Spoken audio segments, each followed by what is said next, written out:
بسم اللہ الرحمن الرحیم۔ صحیح بخاری شریف۔ ہم سے مسدد نے بیان کیا، ان سے بشر نے، ان سے ابو ابن اون نے ابن سیرین کے واسطے سے، انہوں نے عبد الرحمن بن ابی بکر سے نقل کیا، انہوں نے اپنے باپ سے روایت کی کہ وہ ایک دفعہ رسول اللہ صلی اللہ علیہ وسلم کا تذکرہ کرتے ہوئے کہنے لگے کہ رسول اللہ صلی اللہ علیہ وسلم اپنے اونٹ پر بیٹھے ہوئے تھے اور ایک شخص نے اس کی نکیل تھام رکھی تھی۔ آپ صلی اللہ علیہ وسلم نے پوچھا، آج یہ کون سا دن ہے؟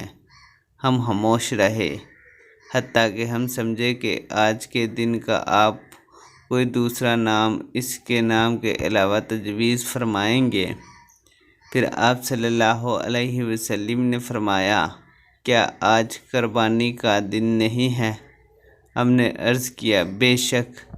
اس کے بعد آپ صلی اللہ علیہ وسلم نے فرمایا، یہ کون سا مہینہ ہے؟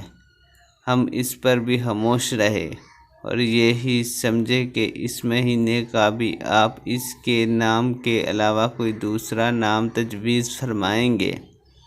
پھر آپ صلی اللہ علیہ وسلم نے فرمایا، کیا یہ ذوالحج کا مہینہ نہیں ہے؟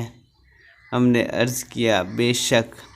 آپ صلی اللہ علیہ وسلم نے فرمایا، تو یقیناً تمہاری جانیں اور تمہارا مال اور تمہاری آبرو تمہارے درمیان اسی طرح حرام ہیں جس طرح آج کے دن کی حرمت تمہارے اس مہینے اور اس شہر میں ہے۔